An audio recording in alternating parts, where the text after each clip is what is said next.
তবে সমস্যা যেটা হয় তা হচ্ছে বেশিরভাগ চাকরি প্রত্যাশীদেরই ছিল না কোনো কোটা, অর্থাৎ তাদের সবার প্রতিযোগিতা করা লাগতো মাত্র ৪৪% সিটের জন্য। এই বৈষম্যের কারণে ২০১৮ সালের জানুয়ারি থেকে ঢাকা বিশ্ববিদ্যালয় সহ দেশের প্রায় সবগুলো পাবলিক বিশ্ববিদ্যালয়ের শিক্ষার্থীরা আন্দোলনের রাস্তায় নামেন।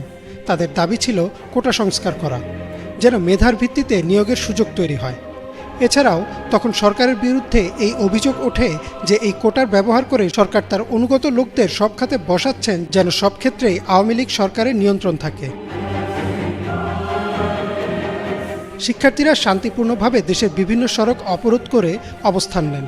তাদের দাবির জবাবে তৎকালীন কৃষিমন্ত্রী মতিয়া চৌধুরী সংসদে দাঁড়িয়ে বলেন, মুক্তিযোদ্ধারা কোটা পাবে না তো কি রাজাকারের বাচ্চারা কোটা পাবে? তার এই বক্তব্যের ফলে ফেটে পড়ে ছাত্র সমাজ, আরও জোরদার হয় আন্দোলন। কিন্তু সেই আন্দোলন দমাতে সরকার পুলিশ ও ছাত্রলীগকে দায়িত্ব দেয়। একদিকে পুলিশ টিয়ারশেল ও লাঠিচার্জ করে, অন্যদিকে ছাত্রলীগের সন্ত্রাসীরা দেশীয় অস্ত্র নিয়ে ঝাঁপিয়ে পড়ে নিরস্ত্র ও সাধারণ শিক্ষার্থীদের ওপর। এই হামলায় বহু শিক্ষার্থী গুরুতর আহত হয়। সামাজিক যোগাযোগ মাধ্যমে হামলার ভিডিও ছড়িয়ে যায় দেশ বিদেশে। সরকার ফেসবুক সহ বেশ কিছু সামাজিক যোগাযোগ মাধ্যম বন্ধ করে দেয়, কিন্তু ইতোমধ্যেই এই হামলার ঘটনা আন্তর্জাতিক গণমাধ্যমের নজর কাড়ে এবং অনেকটা চাপে পড়েই তৎকালীন প্রধানমন্ত্রী শেখ হাসিনা কোটা প্রথা বাতিল করে দেন এবং শেষ হয় আন্দোলন। ২০১৮ সালের ৪ অক্টোবর কোটা বাতিল করে প্রজ্ঞাপনও জারি করে সরকার। এরপর কেটে যায় ৬ বছর। ২০২৪-এর নির্বাচনে চতুর্থবারের মতো সরকার গঠন করে আওয়ামী লীগ। শপথ নেওয়ার ৬ মাসের মাথায় ৫ই জুন ২০১৮-তে জারি করা প্রজ্ঞাপন বাতিল করে দেয় বাংলাদেশ সুপ্রিম কোর্টের হাইকোর্ট ডিভিশন এবং কোটা পুনর্বহাল করা হয়। ফলে আবারও ফুঁসে ওঠে ছাত্র সমাজ।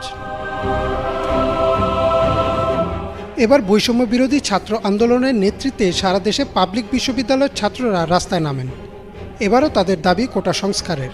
সরকারের বেশ কিছু মন্ত্রী বলেন, তাদের দাবির পক্ষে সুপ্রিম কোর্টে আপিল করা হয়েছে এবং বিষয়টি প্রক্রিয়াধীন রয়েছে। শিক্ষার্থীদের ধৈর্য ধরতে বলেন তারা।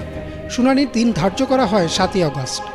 কিন্তু ছাত্রদের বুঝতে আর বাকি ছিল না যে এটা সরকারের একটা কৌশল কোটা পুনর্বহাল করার।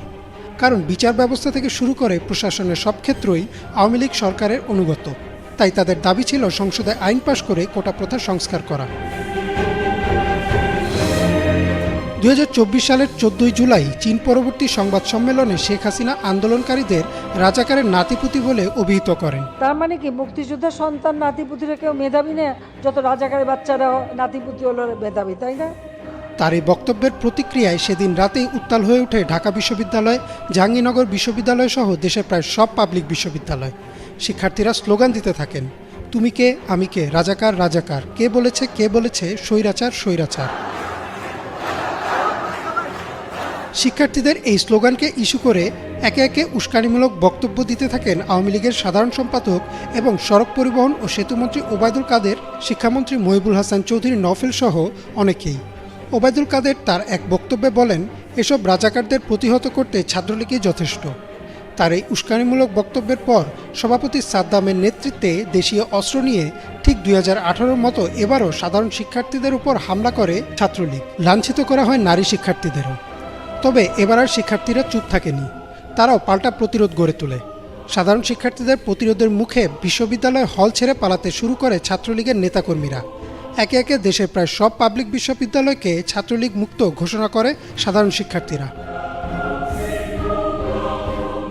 ছাত্রলীগের চেষ্টা বিফলে গেলে মাঠে নামে পুলিশ। তারা শিক্ষার্থীদের উপর লাঠিচার্জ করে, টিয়ারশেল নিক্ষেপ করে, এমনকি ছররাগুলিও চালায়। একে একে সব বিশ্ববিদ্যালয় পরিণত হয় রণক্ষেত্রে।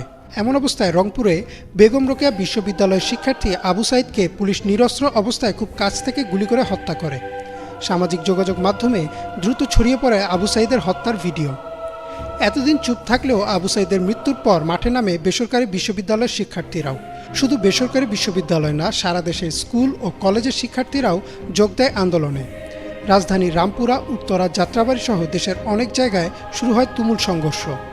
১৭ তারিখও ইস্ট ওয়েস্ট, ব্র্যাক, MIST বিশ্ববিদ্যালয় ও ইম্পেরিয়াল কলেজের ছাত্রসহ সারা দেশে অন্তত ১০ জন নিহত হয়। পরদিন অর্থাৎ ১৮ জুলাইও চলে সংঘর্ষ। রামপুরায় বিটিভির ভবনে ধরিয়ে দেওয়া হয় আগুন, হেলিকপ্টার থেকে ছোড়া হয় গুলি। একের পর এক খবর আসতে থাকে ছাত্র হত্যার। সামাজিক যোগাযোগ মাধ্যমে ছড়িয়ে পড়তে থাকে এসব ভিডিও। অবস্থা ক্রমেই আইনশৃঙ্খলা বাহিনীর নিয়ন্ত্রণের বাইরে চলে যায়। 18 জুলাই রাত থেকে বন্ধ করে দেওয়া হয় ইন্টারনেট, ফলে পুরো বিশ্ব থেকে বিচ্ছিন্ন হয়ে যায় বাংলাদেশ। জারি করা হয় কারফিউ এবং রাস্তায় সেনাবাহিনী মোতায়েন করা হয়। তথ্য ও যোগাযোগ প্রতিমন্ত্রী জুনায়েদ আহমেদ পলক বলেন, শিক্ষার্থীরা ডেটা সেন্টারে আগুন দিয়েছে তাই বন্ধ রয়েছে ইন্টারনেট। কিন্তু ইন্টারনেট বন্ধের পেছনে ছিল এক ভয়াবহ পরিকল্পনা। সারা দেশে যোগাযোগ বিচ্ছিন্ন করে শুরু হয় ক্র্যাকডাউন। বিভিন্ন বাহিনীতে থাকা সরকারের অনুগত লোকেদের নামিয়ে দেওয়া হয় রাস্তায়। এবার আর ছররাগুলি না, চাইনিজ রাইফেল, অ্যাসল্ট রাইফেল ও পিস্তল নিয়ে একে একে গুলি করে মারা হয় নিরস্ত্র ছাত্রদের। শিক্ষার্থীদের বুকে ও মাথায় টার্গেট করে চালানো হতে থাকে গুলি। 19, 20 ও 21 জুলাই চলে এই গণহত্যা। ইন্টারনেট বন্ধ থাকায় গণহত্যার খবর খুব একটা প্রকাশ্যে আসেনি, কিন্তু 23 জুলাই ব্যবসায়ী ও আন্তর্জাতিক সংস্থাগুলোর চাপে পড়ে ইন্টারনেট চালু করতে বাধ্য হয় সরকার। তবে বন্ধ থাকে ফেসবুক, হোয়াটসঅ্যাপ সহ বেশ কিছু সামাজিক যোগাযোগ মাধ্যম। কিন্তু ভিপিএনের কল্যাণে সামাজিক মাধ্যমে একে একে প্রকাশ পেতে থাকে নৃশংস গণহত্যার ভিডিও ও ছবি। শুধু তাই না, প্রতি রাতে দেশের বিভিন্ন এলাকায় রাস্তার লাইট বন্ধ করে ব্লক রেড চালিয়ে আন্দোলনের সাথে জড়িত শিক্ষার্থীদের তুলে নিয়ে যায় পুলিশ। কারোই আর বুঝতে বাকি থাকে না কেন ইন্টারনেট বন্ধ করা হয়েছিল।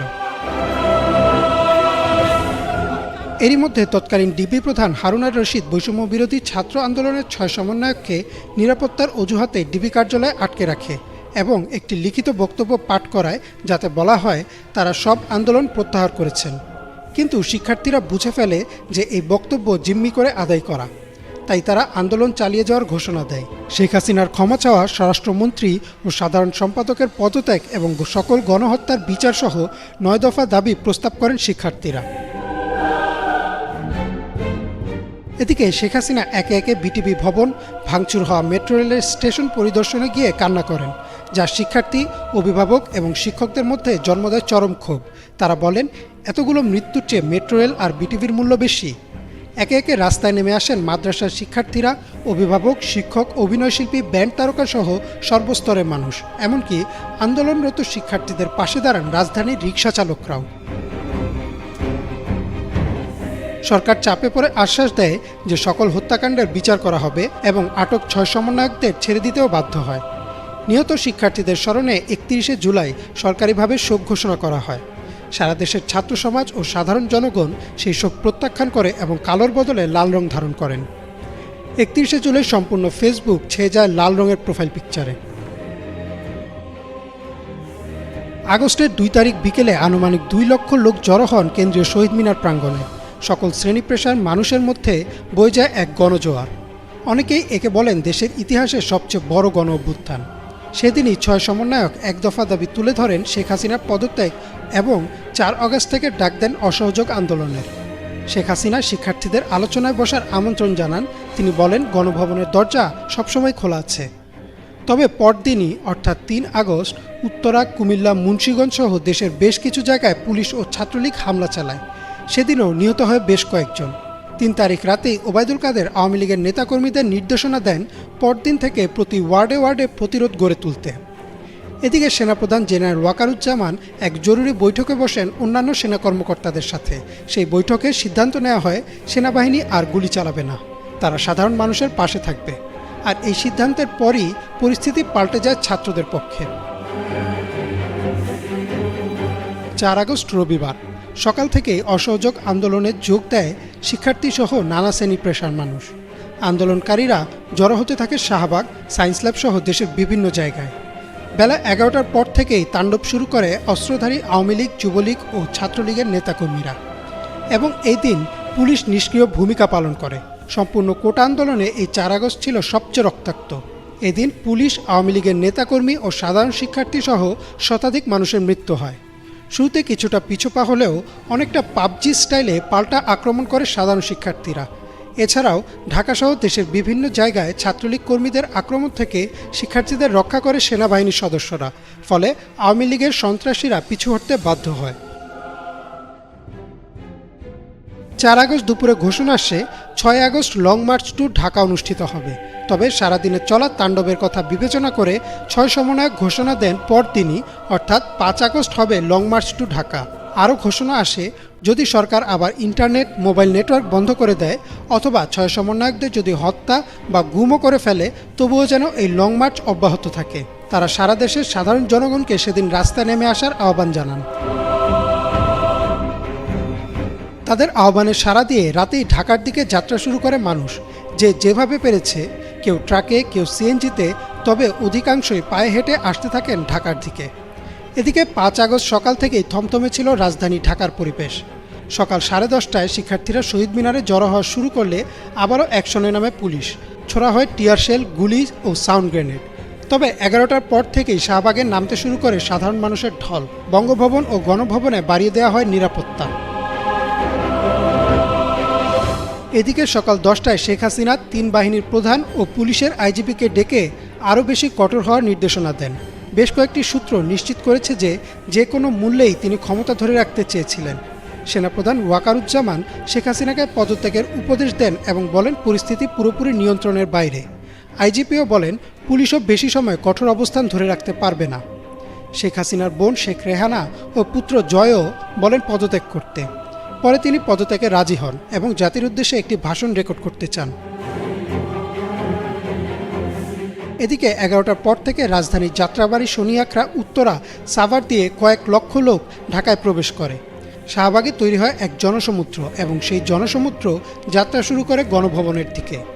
পরিস্থিতি ও দূরত্ব বিবেচনা করে সেনাপ্রধান শেখ হাসিনাকে 45 মিনিটের সময় বেঁধে দেন। তার ভাষণ রেকর্ডের প্রক্রিয়াও বাতিল করা হয়। 2টি লাগেজ নিয়ে গণভবন থেকে বিমান বাহিনীর একটি হেলিকপ্টারে শেখ হাসিনা চলে আসেন তেজগাঁও পুরানো বিমানবন্দরে। সেখান থেকে তিনি বঙ্গভবনে এসে রাষ্ট্রপতির কাছে পদত্যাগপত্র জমা দিয়ে আবার চলে যান বিমানবন্দরে। বিমান বাহিনীর একটি পরিবহন বিমানে শেখ হাসিনা ও শেখ রেহানা পালিয়ে যান দেশ থেকে।